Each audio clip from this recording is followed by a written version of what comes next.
My name is Nicole, and I never thought scrubbing toilets would lead to the biggest confrontation of my life. But life has a way of surprising you when you least expect it. I had been working as a housekeeper for the Henderson family for 3 years. Richard Henderson was one of those tech millionaires you read about. Made his fortune before 30, lived in a mansion that could house half my old neighborhood, and treated his staff like invisible furniture. His wife traveled constantly for her art gallery business, leaving their 8-year-old twins, Marcus and Maya, in the care of nannies and housekeepers like me. The irony wasn't lost on me. Here I was, a black woman with 2 years of college under my belt, cleaning the home of a man who probably assumed I'd never opened a book that wasn't a cleaning manual. Life had forced me to drop out when my mother got sick, and single motherhood had kept me from going back. But my dreams of becoming a teacher never died. They just got postponed. The twins were good kids, curious and bright, but I noticed something troubling. Their expensive private school was failing them in basic subjects. Marcus struggled with reading, and Maya couldn't grasp simple math concepts.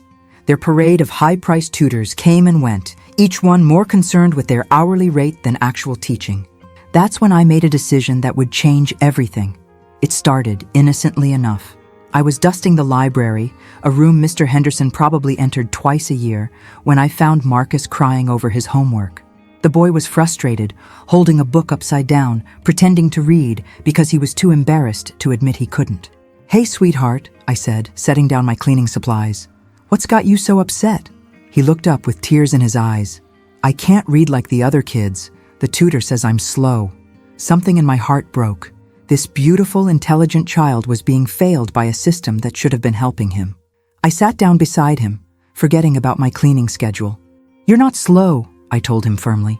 "Sometimes we just need to learn differently. Want me to show you a trick?" If you're enjoying this story so far, please hit that subscribe button and turn on notifications. I have so many more incredible stories to share with you. Also, give this video a thumbs up if you can relate to being underestimated because of who you are or what you do. For the next hour, I worked with Marcus using techniques I remembered from my education courses. I broke down the words into smaller parts, used visual cues, and made it fun. By the end of our session, he was reading simple sentences with confidence. Maya wandered in and saw her brother actually enjoying learning for the first time. "Miss Nicole, can you help me with my math too? My tutor makes it so confusing." Before I knew it, I was conducting full teaching sessions during my breaks. I created visual aids from household items, turned learning into games, and watched these children bloom in ways their expensive tutors never managed. I taught them about science using kitchen experiments, history through stories, and math through real-life problems they could understand. The children's grades improved dramatically.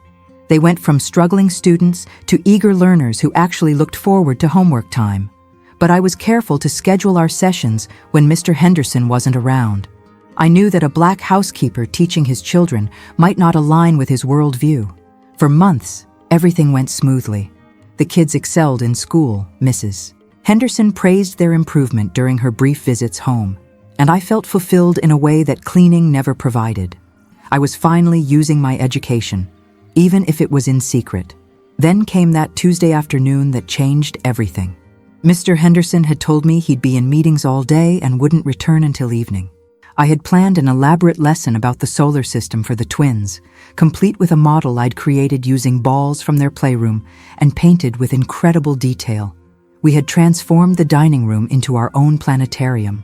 Marcus and Maya were absorbed in learning about planetary orbits, asking questions faster than I could answer them. Their excitement was infectious. This was what teaching was supposed to feel like, pure joy in discovery. "Miss Nicole," Maya said, carefully placing Jupiter in its correct position. "How come you know so much about space? Did you study it in school?" "I did," I admitted, helping her adjust the model.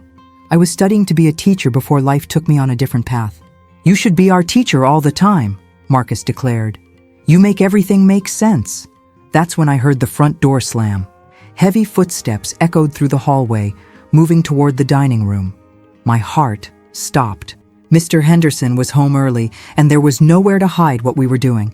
The entire room was transformed into an educational wonderland, with charts I'd drawn, books spread across the table, and the children engaged in learning like I'd never seen them before. The footsteps stopped right outside the dining room door. I stood frozen, holding a marker in my hand, as the door slowly opened and Richard Henderson stepped inside. His eyes swept across the room, taking in the elaborate setup, the children's excited faces, and me standing there like a deer caught in headlights. His expression was unreadable, but I could see the wheels turning in his mind. This wasn't what he expected to find his housekeeper doing with his children. Where are you watching from? Let me know in the comments below. The silence stretched on forever, and I realized that everything I had worked for, my job, my stability, my secret dream of teaching, was about to come crashing down. But what happened next would shock me more than anything I could have imagined. The silence in that dining room felt like it lasted forever. Mr. Henderson stood in the doorway, his expensive suit wrinkled from his day at the office, his usually perfectly styled hair slightly disheveled. His eyes moved from the elaborate solar system model to the educational charts I'd hand-drawn, to his children's faces beaming with excitement and pride. I expected anger. I expected to be fired on the spot. What I didn't expect was for him to slowly walk into the room, his gaze never leaving the educational setup I'd created. "Dad!" Maya jumped up, running to him with excitement. "Look what Miss Nicole taught us about space. Did you know that if you could drive to the sun, it would take you over 100 years going highway speed?" Marcus joined his sister, equally animated. "And Jupiter has a storm that's been going for hundreds of years. Miss Nicole showed us how to calculate how many Earths could fit inside Jupiter. I actually understand math now." Mr. Henderson's eyes met mine across the room. I saw confusion there, and something else I couldn't quite identify. He was processing something, trying to reconcile what he was seeing with whatever assumptions he'd held about me. "Children," he said quietly, "go to your rooms and start getting ready for dinner. I need to speak with Miss Nicole." My heart sank. This was it. 3 years of steady employment, of providing for my own teenage daughter, was about to end because I dared to educate his children better than their paid tutors ever had. Maya and Marcus protested, wanting to continue the lesson, but their father's tone brooked no argument. They reluctantly headed upstairs, but not before Marcus whispered to me, "Thank you for making learning fun, Miss Nicole." Once we were alone, Mr. Henderson walked closer to the table, examining my handmade charts. He picked up one that showed the water cycle, complete with detailed drawings and simple explanations that made complex concepts accessible to young minds. "How long has this been going on?" he asked, his voice carefully controlled. I straightened my shoulders, determined to maintain my dignity, even if I was about to lose my job. "About 4 months, sir. The children were struggling with their schoolwork, and I noticed they learned better with different teaching methods than their tutors were using." He set down the chart and looked directly at me. "You noticed they learned better. You, their housekeeper, noticed what their expensive tutors missed." The way he said housekeeper wasn't exactly dismissive, but there was something in his tone that made me bristle. I'd faced this kind of subtle condescension my whole life, the assumption that because I cleaned houses, I couldn't possibly have anything valuable to offer beyond manual labor. "Yes, sir," I replied firmly. "Children learn differently from each other. Marcus is a visual learner who needs to see concepts broken down into manageable parts. Maya learns best through hands-on activities and real-world applications. Their previous tutors were using one-size-fits-all methods that weren't working." Mr. Henderson was quiet for a long moment, studying me with an intensity that made me uncomfortable. "And you know this how?" This was the moment of truth. I could lie, minimize my background, play into whatever expectations he had about who I was supposed to be, or I could tell him the truth and face whatever consequences came with it.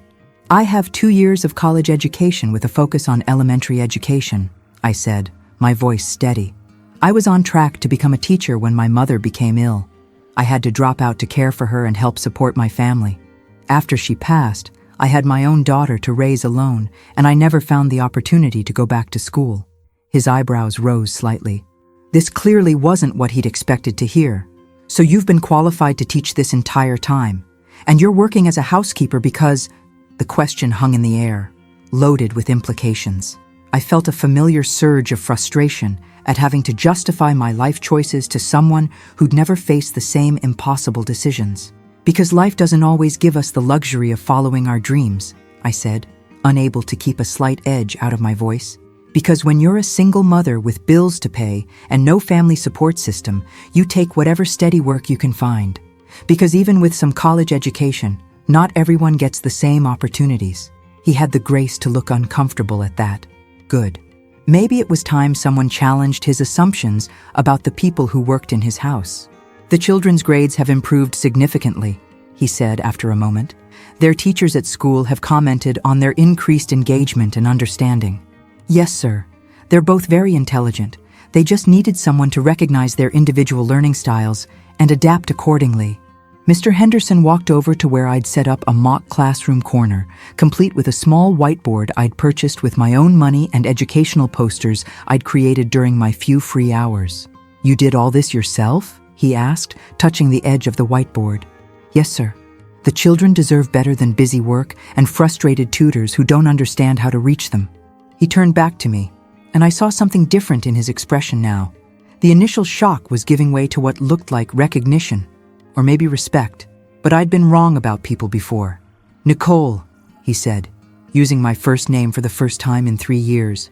I owe you an apology. That was definitely not what I'd expected him to say. I waited, unsure how to respond. I hired you to clean my house, he continued. I never bothered to ask about your background, your education, your goals. I saw what I expected to see and never looked deeper. That was my mistake. I remained silent, still not sure where this conversation was heading. My children are thriving because of you. They're excited about learning for the first time in their lives. Their confidence has grown, their curiosity has been sparked, and they're achieving at levels I never thought possible. And I almost missed it completely because I was too narrow-minded to see who you really are. The admission hung between us, heavy with implications. I could see him struggling with something, some internal battle between his preconceptions and the reality standing in front of him. What I don't understand, he said slowly, is why you didn't tell me, why you kept this secret instead of approaching me directly. Now it was my turn to feel uncomfortable. How could I explain the reality of being a Black woman in domestic service, the careful balance of staying invisible while still being excellent at your job? How could I make him understand the risk I'd taken just by helping his children? Because, Mr. Henderson, I said carefully, in my experience, people don't always appreciate when the help steps outside their assigned role, even when it benefits everyone involved. He stared at me for a long moment, and I could see the truth of what I'd said sinking in. But what came next would determine not just my future employment, but whether this man was capable of real change. Mr. Henderson ran his hand through his hair, a gesture I'd never seen from him before. In all my time working in his house, he'd always been composed, distant, untouchable. Now he looked almost vulnerable, like someone grappling with uncomfortable truths about himself. You're right, he said quietly. And that's exactly the problem, isn't it? I didn't answer immediately. This conversation had already gone places I never expected, and I wasn't sure how far I could push before his momentary openness turned back into defensive anger. Sir, I just want what's best for Marcus and Maya, I said diplomatically. They're wonderful children who deserve every opportunity to succeed.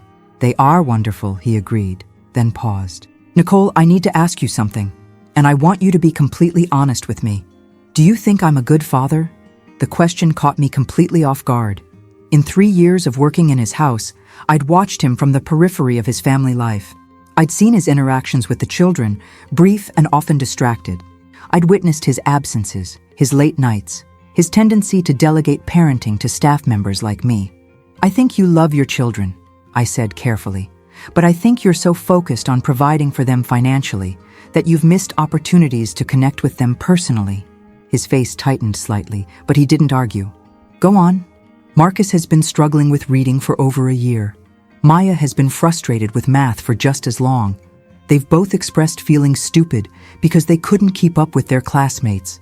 In all that time, how many conversations have you had with them about school? The silence that followed my question was answer enough. I thought hiring the best tutors was enough, he said finally. I thought providing them with every advantage money could buy was what they needed. Children need attention more than they need advantages, I replied. They need someone to notice when they're struggling, to celebrate when they succeed, to believe in them even when they don't believe in themselves. Mister. Henderson sank into one of the dining room chairs, looking older than I'd ever seen him. My father was never around either. I swore I wouldn't repeat that pattern, but here I am, doing exactly the same thing. I felt a flicker of sympathy for him, despite myself. Generational patterns were hard to break, especially when success in business often required the kind of single-minded focus that left little room for family connection. "It's not too late," I said gently. "The children are still young. They still want your attention and approval more than anything else." He looked up at me with something like hope in his eyes. "How do you know so much about this? About children? About teaching? About everything I seem to be missing?" "Because I've been where they are," I said simply.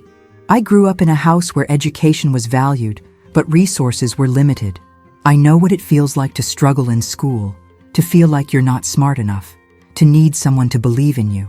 And as a mother myself, I've learned that presence matters more than presence."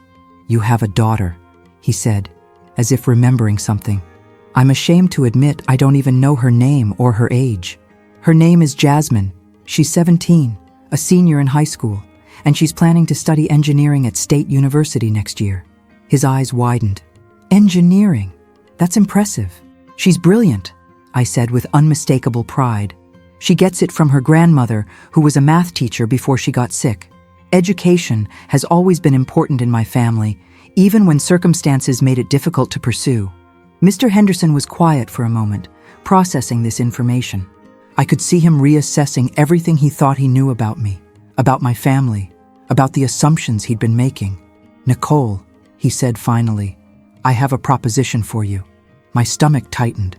Whatever he was about to suggest, I had a feeling it was going to complicate my life in ways I wasn't prepared for. "I want to offer you a position as the children's private tutor, full-time, with a salary commensurate with your education and the results you've achieved. You'd still have full benefits, but your primary responsibility would be Marcus and Maya's education rather than housekeeping." I stared at him, speechless.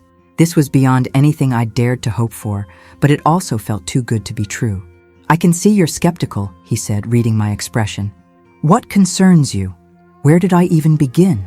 The obvious racial dynamics of the situation, the potential gossip among other staff members, the risk of this arrangement not working out and losing my job entirely, the question of whether his offer was genuine or just guilt-driven impulse." "Mr. Henderson," I said slowly, "I appreciate the offer, but I have to ask, is this coming from a genuine recognition of my abilities, or is it because you feel guilty about your assumptions?" He considered the question seriously, which I respected. "Both," he said honestly. "I do feel guilty about my assumptions, but more than that, I've seen the results of your work with my children. You've accomplished in 4 months what trained professionals couldn't accomplish in 2 years. That's not guilt talking. That's recognition of exceptional ability. What about your wife? What about the other staff? What about your social circle? Are you prepared to explain why your children's tutor is someone who used to clean your toilets?" The bluntness of my question seemed to surprise him, but he didn't flinch from it. "My wife will be thrilled that the children are finally thriving. As for everyone else, their opinions matter less to me than my children's education." It sounded good, but I knew how these things worked. Social pressure had a way of making people reconsider their noble intentions. "I need time to think about it," I said. "This would be a significant change for both of us, and I want to make sure we're both clear about expectations and boundaries." "Of course," he said. "Take all the time you need. But Nicole, there's something else I want you to know." I waited, wondering what other surprises this conversation might hold. "I've been thinking about expanding our tutoring program," he said. "There are other children in our community who might benefit from your teaching methods. Children whose parents can't afford the kind of individualized attention you've given Marcus and Maya." My heart started beating faster. "What are you suggesting?" "I'm suggesting we create an educational program that serves children who need exactly the kind of innovative teaching you've demonstrated. I'd like to discuss funding a learning center where you could work with multiple students, train other tutors in your methods, maybe even help you finish your degree if that's something you're interested in." I felt dizzy. This conversation had gone from potential job loss to life-changing opportunity in the span of an hour. It was almost too much to process. "Why?" I asked. "Why would you do that?" Mr. Henderson stood up and walked back over to my handmade educational displays. Because my children aren't the only ones who deserve better. And because you've shown me that talent and dedication don't always come in the packages we expect them to. Just then, we heard footsteps thundering down the stairs. Marcus and Maya appeared in the doorway, still in their school clothes, but clearly bursting with energy. "Dad," Maya said, rushing over to him. "Did Miss Nicole show you our space project? We learned so much and she made it fun." "She did show me," Mr. Henderson said, kneeling down to his daughter's level. "And I'm very impressed. With both of you and with Miss Nicole." Marcus joined them, wrapping his arms around his father's neck. "Dad, can Miss Nicole keep teaching us? The other tutors were boring, but she makes everything exciting." Mr. Henderson looked at me over his son's head, and I saw something in his expression that I'd never seen before. Not just respect, but genuine gratitude. "We'll see," he told the children. "Miss Nicole and I need to have more conversations about that." But as the children chattered excitedly about their lessons, I noticed something that made my blood run cold. Mrs. Henderson's car was pulling into the driveway 3 days earlier than her scheduled return from her business trip. And I had a sinking feeling that her reaction to finding me in her dining room, surrounded by evidence of my unauthorized teaching, would be very different from her husband's. The sound of Mrs. Henderson's car door slamming shut echoed through the house like a gunshot. I felt my newly found confidence evaporate as reality crashed back down around me. Mr. Henderson might have been surprisingly open-minded about my teaching his children, but I knew Victoria Henderson was a different story entirely. In my 3 years of working for the family, I'd observed her carefully from the margins. She was elegant, refined, and had very specific ideas about how her household should operate. She liked order, hierarchy, and clear boundaries between family and staff. Finding me conducting unauthorized lessons with her children was going to violate every one of her expectations. "She's early," Mr. Henderson said quietly, glancing toward the front door. I could hear the tension in his voice. "Mommy's home!" Maya squealed, running toward the entryway. Marcus followed close behind, both children excited to share their educational discoveries with their mother. Mr. Henderson and I looked at each other across the dining room, both of us realizing that our entire conversation was about to be put to the test much sooner than expected. "Nicole," he said quickly, "whatever happens, I want you to know that I meant everything I said. Don't let anyone make you feel like what you've done here is anything less than extraordinary." His words were meant to be reassuring, but they only made me more nervous. If he felt the need to prepare me for what was coming, it couldn't be good. The front door opened, and I heard Mrs. Henderson's voice echoing through the hallway. "Richard, I finished my meetings early and caught an earlier flight. Where is everyone?" "We're in the dining room," Mr. Henderson called back. He quickly moved to start gathering up some of my educational materials, but I stopped him. "Don't," I said firmly. "If we're going to do this, we're going to do it honestly. No hiding, no pretending this isn't what it looks like."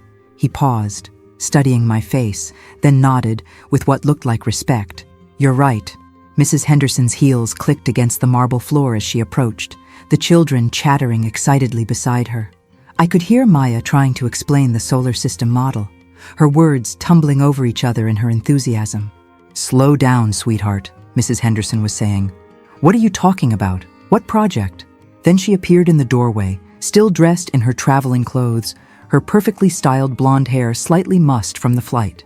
Her eyes took in the transformed dining room, my handmade charts, the elaborate solar system model, the educational materials spread across her expensive table, and landed on me, standing in the middle of it all. The expression that crossed her face was exactly what I'd expected. Shock, followed quickly by displeasure, followed by a cold anger that made her green eyes look like ice chips. "What?" she said slowly, her voice dangerously quiet. "Is going on here?" The children, oblivious to the tension crackling through the room, rushed to pull their mother over to the educational displays. "Mom, look what Miss Nicole taught us," Marcus said, pointing proudly at the solar system model. "She made learning so fun, and now I understand everything." "She helped me with math, too," Maya added. "I got an A on my test yesterday. My teacher said I showed remarkable improvement." Mrs. Henderson's gaze moved from her children to the educational setup to me, and I could practically see the questions forming in her mind. How long had this been going on? Why hadn't she been told? Who had given me permission to take such liberties with her children? "Children," she said, her voice carefully controlled, "go upstairs and wash up for dinner. Your father and I need to discuss something with Miss Nicole." "But Mom," Maya started to protest. "Now," Mrs. Henderson said, using the tone that brooked no argument. The children reluctantly headed upstairs, but I could see them lingering at the top of the staircase, trying to listen to what was about to unfold. Once we were alone, Mrs. Henderson slowly walked around the room, examining everything I'd created. Her face was an expressionless mask, but I could feel the anger radiating from her like heat from a furnace. "How long has this been going on?" she asked, still not looking directly at me. "About 4 months," Mr. Henderson answered before I could speak. "And Victoria, before you say anything else, you need to know that Nicole has achieved something remarkable here." She finally turned to face us both, her expression skeptical. "Remarkable? Richard, she's the housekeeper. She's been conducting unauthorized educational sessions with our children without our knowledge or consent. How is that remarkable?" "Because our children are thriving," he said firmly. "Their grades have improved dramatically. They're excited about learning for the first time in their lives, and they're developing real confidence in their abilities. Everything we've been paying fortune to tutors to accomplish, Nicole has achieved using creativity, dedication, and genuine understanding of how children learn." Mrs. Henderson's eyes narrowed. "And how exactly would she know anything about how children learn? What qualifications does she have beyond knowing how to clean a house?" The dismissive tone in her voice hit me like a slap. I'd heard that tone before, countless times throughout my life. The automatic assumption that because I worked in domestic service, I couldn't possibly have anything valuable to contribute beyond manual labor. "Actually, Mrs. Henderson," I said, stepping forward, "I have 2 years of college education with a focus on elementary education. I was studying to become a teacher when circumstances required me to leave school and find immediate employment." Her eyebrows rose, but not with the same surprise I'd seen from her husband. There was skepticism there, as if she doubted the truth of what I was telling her. 2 years of college," she repeated, "and yet you're working as a housekeeper." There it was, the implication that hung unspoken in the air. If I really had education, if I really had qualifications, why was I cleaning houses? The assumption that people in domestic service were there because they lacked other options, not because life had presented them with impossible choices. "Life is complicated, Mrs. Henderson," I said, working to keep my voice respectful but firm. "Not everyone has the luxury of following a straight path from education to career. Some of us have to make sacrifices for family, take whatever work we can find to survive, and pursue our dreams when and how we can." "Victoria," Mr. Henderson interjected, "you're missing the point. Look at what Nicole has accomplished with Marcus and Maya. Look at their test scores, their enthusiasm, their confidence. Isn't that what matters most?" Mrs. Henderson walked over to one of my handmade charts, studying the detailed illustrations and clear explanations I'd created during my few free hours. I could see her struggling between her preconceptions and the undeniable evidence of quality work in front of her. "The children do seem more engaged lately," she admitted reluctantly. "Their teachers have commented on their improvement. I just assumed it was the new tutoring service we hired." "We fired the last 3 tutoring services," Mr. Henderson reminded her. "None of them could connect with the children the way Nicole has." Mrs. Henderson set down the chart she'd been examining and finally looked directly at me. "Even if everything you're saying is true," she said, "the fact remains that you overstepped your boundaries. You were hired to clean this house, not to educate our children. You should have come to us first, asked permission, followed proper protocols." I felt my patience finally starting to fray. Proper protocols. As if there was an established procedure for a black housekeeper to approach her wealthy white employers and suggest she was qualified to teach their children better than their expensive tutors. "You're absolutely right, Mrs. Henderson," I said, my voice steady despite the anger building inside me. "I should have followed proper protocols. I should have come to you and said, 'Excuse me, I know I'm just the housekeeper, but I think I can teach your children better than the professionals you've hired.' I'm sure that would have gone over really well." The sarcasm in my voice was subtle, but unmistakable. Mrs. Henderson's face flushed slightly, and I could see that she understood exactly what I was implying. "That's not," she started to say, then stopped herself. "Isn't it?" I pressed. feeling 3 years of carefully maintained invisibility finally cracking. Mrs. Henderson, in 3 years of working in your home, how many conversations have we had beyond you giving me instructions or pointing out missed spots? How many times have you asked about my background, my family, my goals? How many times have you seen me as anything other than someone who cleans your house? The questions hung in the air like accusations, and I could see both of them grappling with the uncomfortable truths they contained. But what happened next would prove that some people can surprise you, even when you think you have them figured out completely. Mrs. Henderson stared at me for a long moment, and I watched as something shifted in her expression. The anger was still there, but it was mixed now with something else. Maybe recognition, maybe shame. She looked away, her gaze falling on one of the children's drawings that I'd prominently displayed on my makeshift bulletin board. "You're right," she said quietly. So quietly I almost didn't hear her. "I don't know anything about you beyond your work schedule and your cleaning abilities, and that's not right." The admission seemed to cost her something. Mrs. Henderson was not a woman who admitted mistakes easily. "Victoria," Mr. Henderson started to say, but she held up a hand to stop him. "No, Richard, she's right, and we both know it.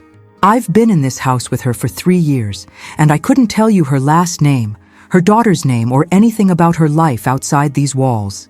I've treated her like she wasn't fully human, like she was just a function rather than a person."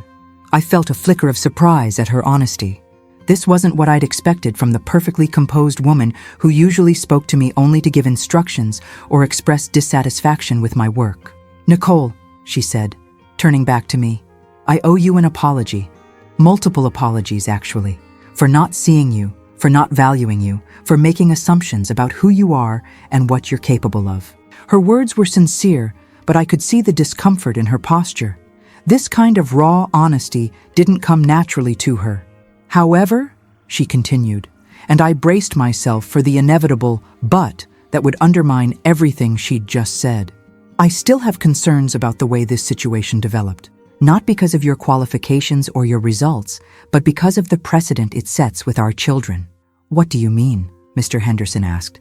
"I mean that Marcus and Maya have been learning that it's okay to keep secrets from their parents.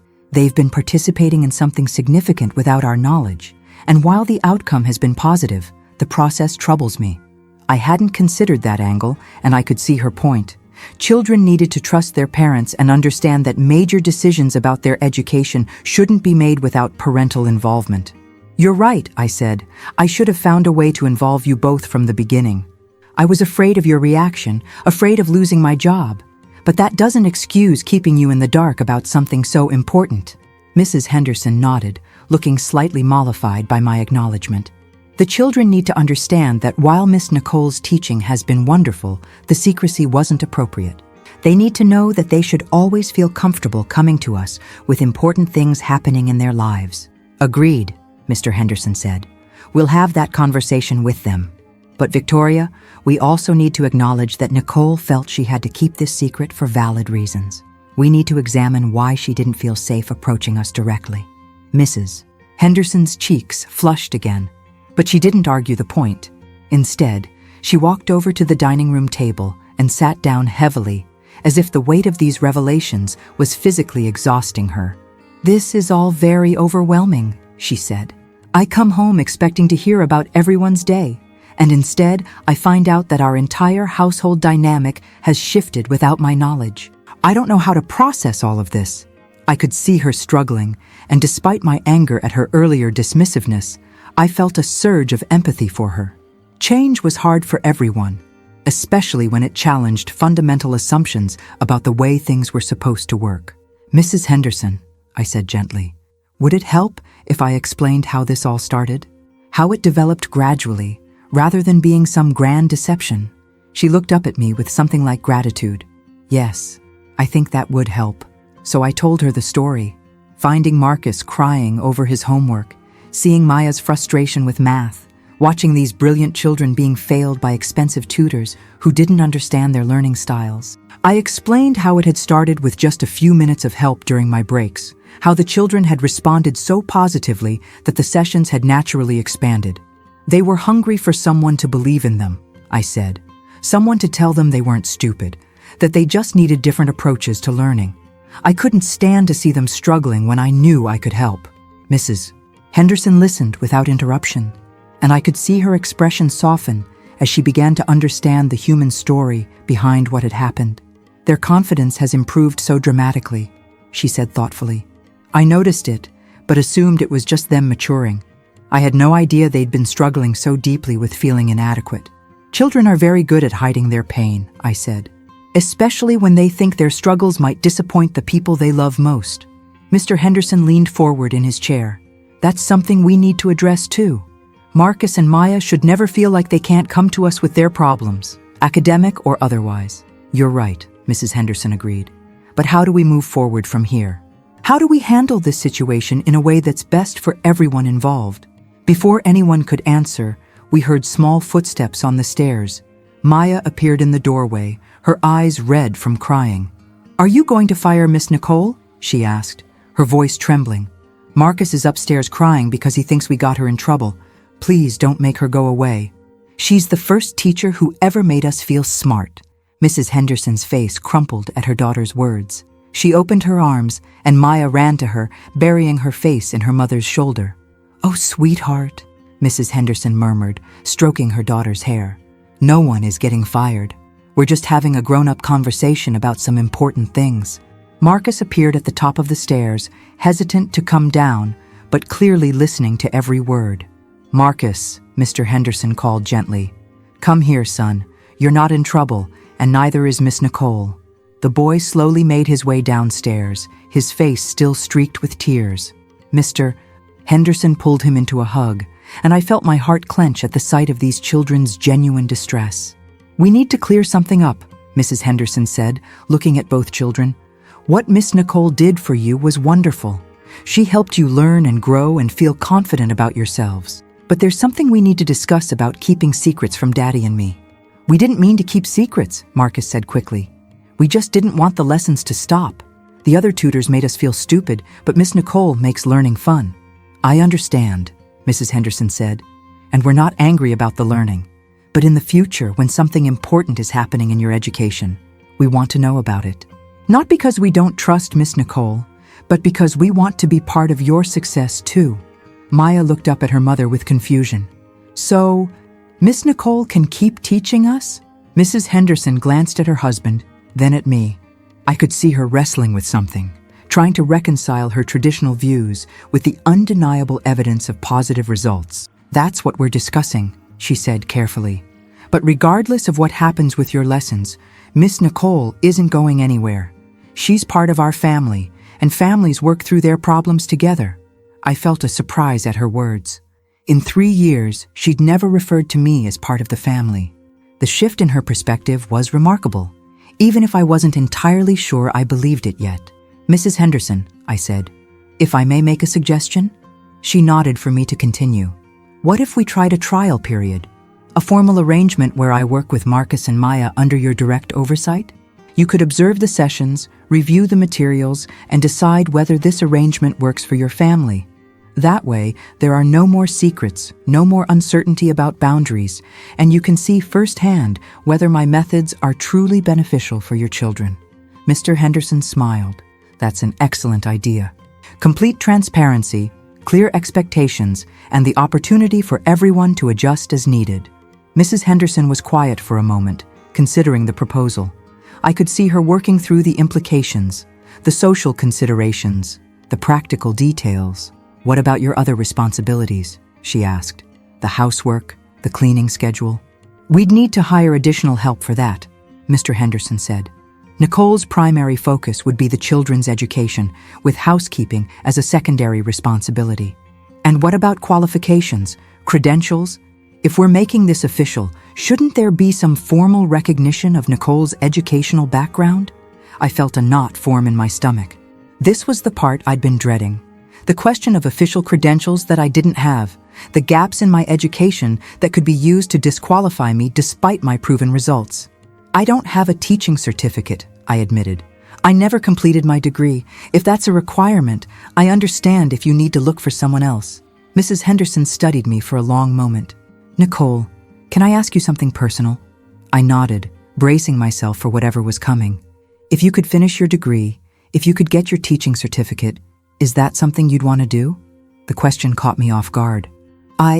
Yes, of course. It's been a dream of mine since I was young. But with work and my daughter's college expenses coming up, it's not financially realistic. What if it could be made financially realistic? Mr. Henderson asked quietly. I stared at him, not daring to hope I understood what he was suggesting. What if continuing your education was part of this arrangement? Mrs. Henderson said, picking up her husband's train of thought. What if we supported you in finishing your degree while you work with our children? A sort of educational partnership that benefits everyone involved? My heart started pounding. This was beyond anything I dared to dream. Not just a chance to do the work I loved, but an opportunity to finally complete the education I'd been forced to abandon years ago. Are you serious? I asked, barely able to keep my voice steady. We're serious about finding the best possible education for our children, Mrs. Henderson said, and it seems like that might involve investing in the best possible educator we've ever encountered. But just as I was beginning to believe this impossible opportunity might be real, the front doorbell rang. We all froze, not expecting any visitors. Mr. Henderson frowned. I'm not expecting anyone. The bell rang again, more insistently this time. Through the front window, I could see a black sedan parked in the driveway, the kind of car that usually meant official business. Marcus ran to the window. Dad, there are people at the door in suits. They look serious.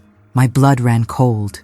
I had a terrible feeling that whatever was about to happen would threaten everything we'd just begun to build together.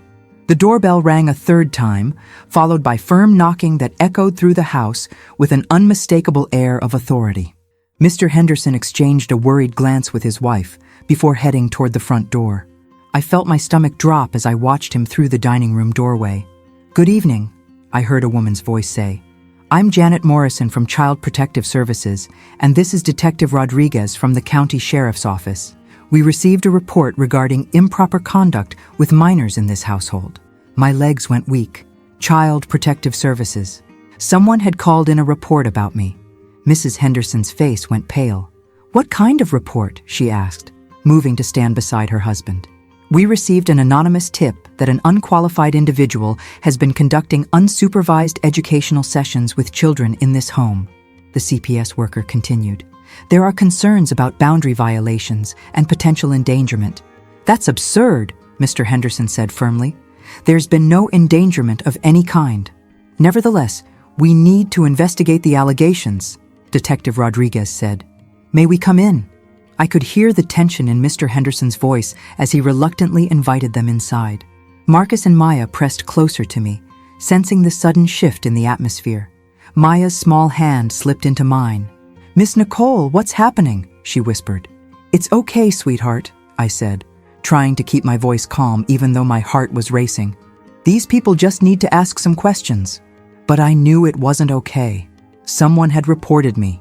And in situations like this, the person in my position was always presumed guilty until proven innocent. 3 years of steady employment, 4 months of successful teaching, genuine love for these children. None of that would matter if someone had painted me as a threat. The CPS worker and detective entered the dining room, immediately taking in the educational materials spread across the table.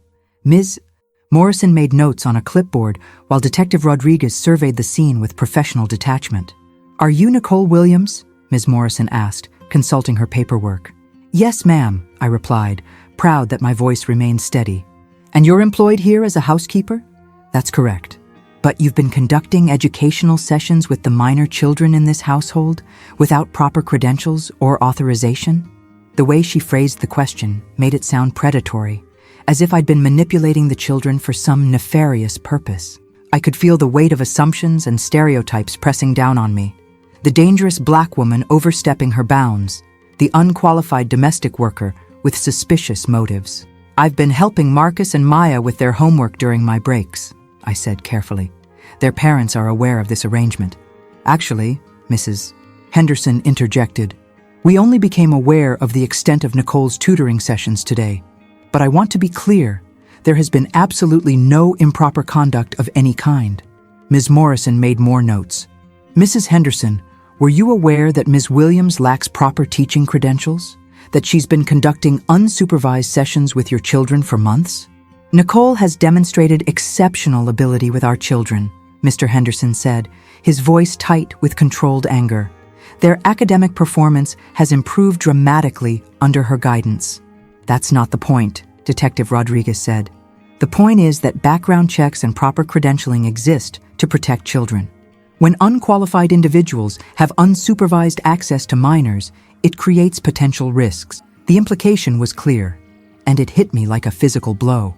They weren't just questioning my qualifications, they were suggesting I might be a danger to the children I'd come to love like my own.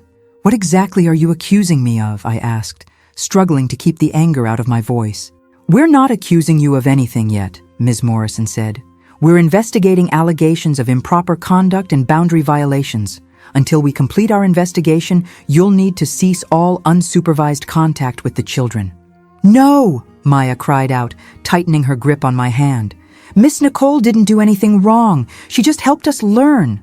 Marcus stepped forward, his young face fierce with protective anger.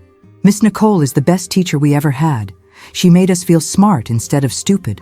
Why are you being mean to her? Children, Ms. Morrison said in a patronizing tone. Sometimes adults do things that seem helpful but aren't appropriate. We need to make sure you're safe. We are safe, Maya insisted.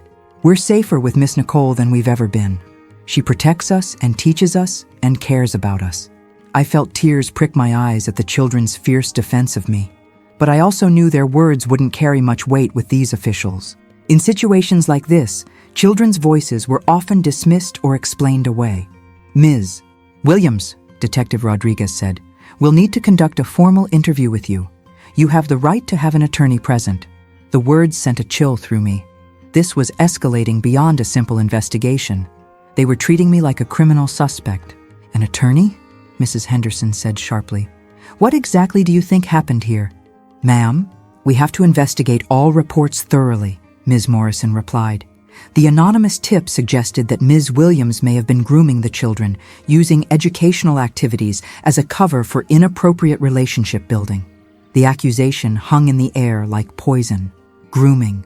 The word that could destroy a person's life, that could end careers and tear apart families. Someone had weaponized the most serious allegation possible against anyone who worked with children. That's disgusting, Mr. Henderson said, his voice shaking with rage. Nicole has been nothing but professional and caring with our children. She's helped them in ways we never imagined possible. Sir, we understand your feelings, but we have to follow protocol, Detective Rodriguez said. Until our investigation is complete, Ms. Williams cannot be alone with the children. I felt everything I'd built crashing down around me. Not just the teaching opportunity, not just my job, but potentially my entire reputation and future. If word of this investigation got out, no family would ever hire me again. My daughter's college plans, my own dreams of finishing my education, all of it could disappear because someone had made an anonymous phone call. Who called this in? I asked. Who made the report? Anonymous tips are confidential, Ms. Morrison said, but I can tell you that the caller seemed very familiar with the situation. They knew specific details about your activities with the children. Someone who knew specific details. That narrowed it down considerably. Someone who had access to information about our teaching sessions. Someone who knew the family well enough to know about my work with Marcus and Maya. Mrs. Henderson seemed to come to the same conclusion. Richard, she said quietly, we need to talk about who might have made this call. But before they could discuss it further, Detective Rodriguez stepped forward. Ms. Williams, we're going to need you to come with us for questioning. This investigation requires a formal interview at the station. Are you arresting me? I asked, my voice barely above a whisper. Not at this time, but we strongly recommend that you cooperate fully with our investigation. I looked at Marcus and Maya, both of them crying now, both of them clinging to their parents and asking why the police were taking Miss Nicole away. I looked at Mr. and Mrs. Henderson, both of them stricken with shock and anger at this turn of events. I'll call our attorney, Mr. Henderson said. Nicole, don't say anything until legal representation arrives. I have nothing to hide, I replied. I've never done anything inappropriate with your children or anyone else's children. My only crime was caring about Marcus and Maya's education and wanting to help them succeed. As I gathered my purse and prepared to leave with the officials, Mrs. Henderson approached me. "Nicole," she said quietly, "we're going to fight this. Whoever did this, whatever their motivation, we're going to make sure the truth comes out." I nodded, not trusting myself to speak. As I walked toward the front door between the CPS worker and the detective, I could hear Maya calling after me. "Miss Nicole, come back. We need you." But as we reached the front porch, I saw something that made my heart sink even further. Across the street, partially hidden behind a large oak tree, a figure stood watching the entire scene unfold. When our eyes met, the person quickly turned and walked away. But I'd seen enough to recognize who it was, and suddenly I understood exactly who had made that anonymous call and why. The police station interview room was exactly what you'd expect. Sterile, fluorescent lighting, a metal table, uncomfortable chairs, and the lingering smell of stale coffee and fear. I sat across from Detective Rodriguez and Ms. Morrison, trying to maintain my composure while my world crumbled around me. "Ms. Williams," Detective Rodriguez began, "how long have you been employed by the Henderson family?" 3 years, I answered, grateful that Mr. Henderson's attorney had arrived and was sitting beside me. James Crawford was an older black man with kind eyes and a reputation for fighting injustice. His presence made me feel slightly less alone. "And during that time, how would you describe your relationship with the children?" "Professional and caring," I replied. "I've watched them grow, helped them when they needed it, and always maintained appropriate boundaries." Ms. Morrison leaned forward.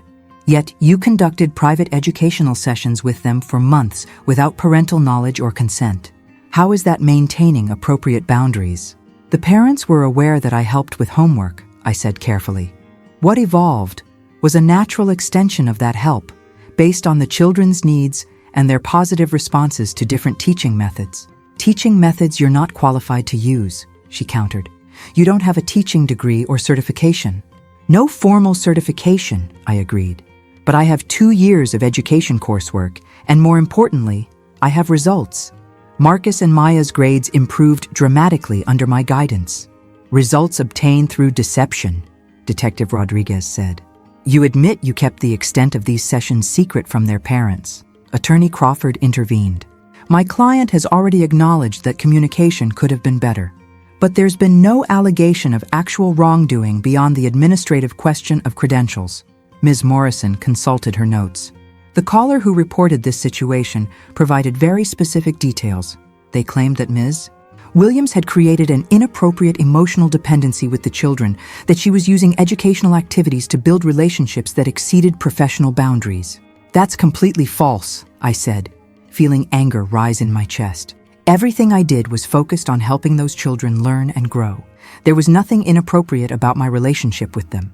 The caller also suggested that you were motivated by gaining access to the family's wealth and social connections, Detective Rodriguez added. "That's ridiculous," I replied. "I've been employed by the Hendersons for 3 years. If I had ulterior motives regarding their money, don't you think I would have acted on them before now?" Attorney Crawford made some notes. "Detective, who exactly made this complaint? My client has a right to know who's accusing her." "Anonymous tip," Ms. Morrison said. But the caller demonstrated intimate knowledge of the household dynamics and the educational sessions. I thought about the figure I'd seen across the street, the person who'd quickly disappeared when they realized I'd spotted them. I had my suspicions about who had made that call, but I needed to be sure before I made any accusations. "Can you tell me what specific details the caller provided?" I asked. Detective Rodriguez looked at his notes. They knew about the dining room setup, the solar system project, the handmade educational materials. They also claimed that you had convinced the children to keep secrets from their parents, and that you were working to undermine the children's relationships with their family. The last part made my blood boil. Undermining their relationships with their family? I'd been trying to help Marcus and Maya become more confident so they could better connect with their parents.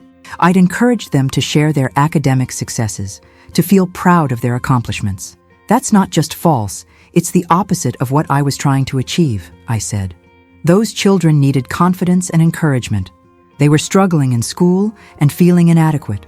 I wanted to help them succeed so they could feel proud when they talked to their parents about school. Ms. Morrison continued her questioning for another hour, probing every aspect of my interactions with Marcus and Maya. She asked about physical contact, occasional hugs when they were upset or celebrating success, private conversations, discussions about their feelings and struggles with learning, and gift-giving.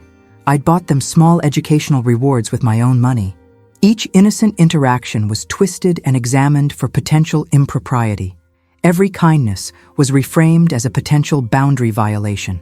I could see how easily a caring relationship could be made to look suspicious when viewed through the lens of suspicion and prejudice. Finally, Attorney Crawford stood up. Unless you're prepared to file charges based on actual evidence of wrongdoing, this interview is over. My client has been cooperative and honest, and you've presented no evidence of anything beyond helping children with their education. Ms. Morrison closed her folder. The investigation is ongoing, Miss Williams. You're not to have any unsupervised contact with the Henderson children until this matter is resolved. As we left the police station, Attorney Crawford pulled me aside. Nicole, this feels personal. Someone with access to detailed information about your work with the children has deliberately tried to destroy your reputation. Do you have any idea who might want to hurt you? I thought about what I'd observed over the past 3 years, about the household dynamics, about who had access to information about my daily routines and relationships with the family. I think I do, I said slowly, but I need to be absolutely certain before I say anything. Be careful, he warned. False accusations can cut both ways. If you're going to point fingers, you need solid evidence. When I arrived home that evening, my daughter Jasmine was waiting for me with concern written all over her face. Mom, what's going on? Mr. Henderson called and said there was some kind of investigation. Are you okay? I sat down heavily on our small couch and told her everything. The teaching sessions, the confrontation with the Hendersons, the anonymous report, the police interview. Jasmine listened with growing anger. This is insane, she said. Anyone who knows you knows you'd never hurt a child. You've dedicated your life to helping kids succeed. I know, baby. But sometimes people's perceptions matter more than reality. Jasmine was quiet for a moment. Mom, do you think this has to do with race? With you being a black woman working for a white family? I'd been trying not to think about that aspect, but I couldn't ignore it completely. The assumptions, the immediate suspicion, the way normal interactions were being twisted into something sinister, it all felt familiar in the worst way. Maybe, I admitted. Or maybe someone just wanted to cause trouble for reasons I don't understand yet. My phone rang. It was Mrs. Henderson. Nicole, she said, her voice tight with anger. I know who made that call. Richard and I figured it out, and we have proof. Can you meet us tomorrow morning? We're going to end this once and for all. My heart started racing. Who was it? Richard's sister, Patricia. She was visiting last week while I was traveling. She must have seen one of your teaching sessions and decided to cause trouble. We found text messages on her phone that she left behind. She was bragging to her friends about putting the help in her place and protecting the children from inappropriate influences. I felt a mixture of relief and rage. Relief that my suspicions were confirmed and that the Hendersons believed in my innocence. Rage that someone had tried to destroy my life out of spite and prejudice. What can we do? I asked. We're going to CPS first thing in the morning with evidence that this was a malicious false report. Then we're going to make sure Patricia faces consequences for what she's done. And Nicole? Yes? We want to move forward with our arrangement. The teaching position. Supporting your education. Everything we discussed. This attack on you has only convinced us more that you're exactly the kind of person we want working with our children. As I hung up the phone, I felt something I hadn't felt in hours. Hope. But I also knew that even with the truth revealed, the damage to my reputation might be irreversible. Some stains never fully wash out, no matter how innocent you are. The next morning would determine whether justice would prevail, or whether Patricia Henderson's malicious lies would destroy everything I'd worked to build. The next morning, I met the Hendersons at the Child Protective Services office, my stomach churning with anxiety despite Attorney Crawford's reassuring presence beside me. Mrs. Henderson carried a folder of evidence, her face set with determination I'd never seen before. We have the proof, she told Ms. Morrison as we settled into the conference room. The anonymous report was made maliciously by my sister-in-law, Patricia Henderson, and we have text message evidence of her motivations. Mrs. Henderson opened the folder and spread out printed screenshots of text conversations. I read over Ms. Morrison's shoulder as she examined them, feeling my anger build with each message. Can you believe Richard is letting the maid teach his kids? Someone needs to put that woman in her place before she gets too comfortable. I called CPS this morning, told them she's been grooming the children. That should end her little fantasy of being more than the help. These people need to know their boundaries. I'm doing my brother a favor, even if he's too liberal to see it. The messages were damning evidence of Patricia's true motivations. This had nothing to do with child safety and everything to do with her discomfort with a black woman stepping outside what she considered my proper role. Ms. Morrison read through the evidence carefully, her expression growing more serious with each message. These texts clearly indicate that the report was made in bad faith, with deliberate false allegations. Patricia has never liked Nicole, Mr. Henderson added. She's made racist comments before, and she was visiting the week before the report was made. She must have witnessed one of the tutoring sessions and decided to cause trouble. Detective Rodriguez, who had joined the meeting, shook his head. False reporting to CPS is a serious crime. It wastes resources and potentially endangers real victims who need our help. What happens now? I asked, hardly daring to hope that this nightmare might be ending. We closed the investigation immediately, Ms. Morrison said. There's no evidence of any wrongdoing on your part, Ms. Williams, and clear evidence that the allegations were fabricated. I'll be filing a report recommending that Patricia Henderson be prosecuted for filing a false report. Attorney Crawford smiled. And I'll be advising my client about potential civil remedies for defamation and intentional infliction of emotional distress. The relief I felt was overwhelming. 3 days of living under a cloud of suspicion, of wondering if my reputation was destroyed forever, of fearing I might never be able to work with children again. It was finally over. Nicole, Mrs. Henderson said as we left the CPS office. Richard and I want to apologize for Patricia's actions. Her behavior was inexcusable, and we're cutting ties with her completely. You don't need to apologize for her choices, I replied. But I appreciate your support throughout this ordeal. We have something else to discuss, Mr. Henderson said. Our offer stands. The tutoring position, support for completing your education, everything we talked about. But we want to expand it even further. I looked at him curiously. We've been talking to other families in our social circle, Mrs. Henderson explained. 3 other couples are interested in having you work with their children using the same methods you used with Marcus and Maya. We're thinking of creating a small, private learning center where you could teach multiple students. My heart started racing. This was beyond anything I dared to dream. We'd provide the facility, the materials, and full funding for you to complete your education degree, Mr. Henderson continued. In return, you develop and run a program that serves children who need exactly the kind of individualized attention you've shown you can provide.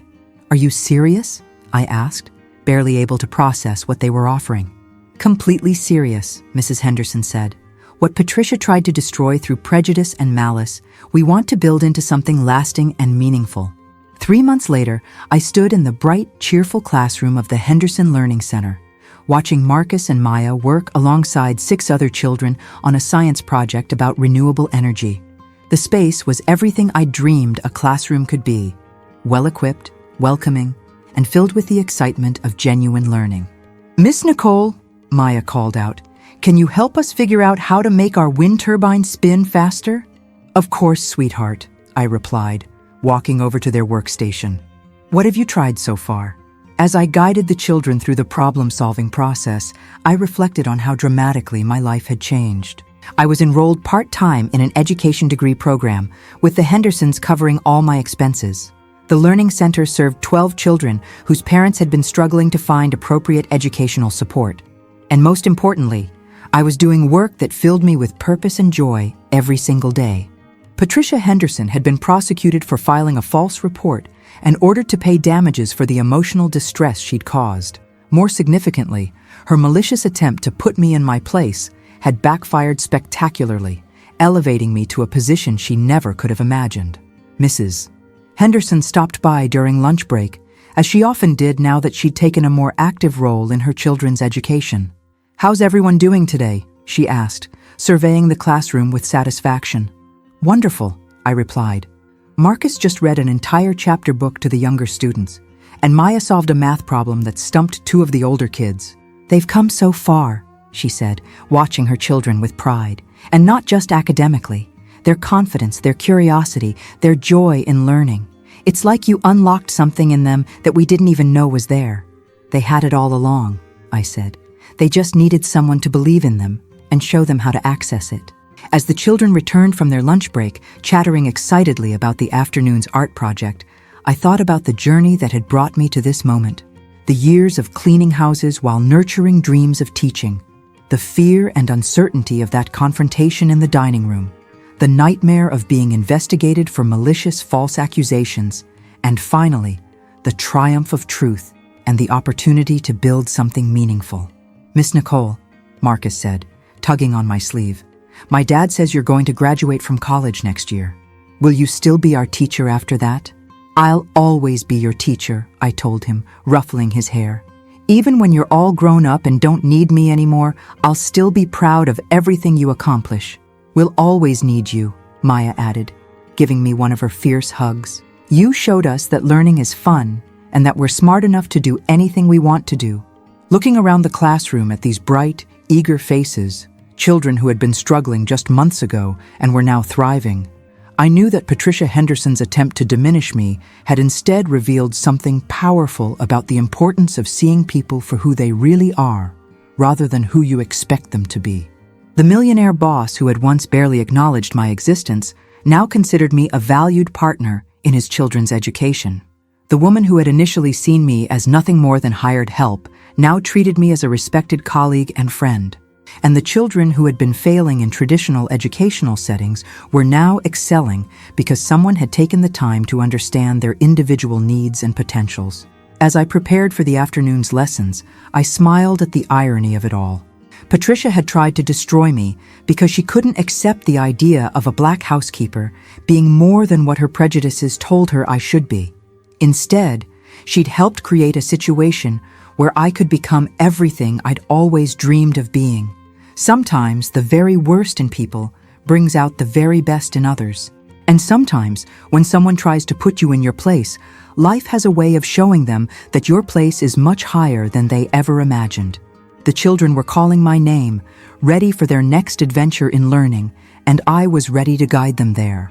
After all, I was exactly where I belonged, not in spite of who I am, but because of it.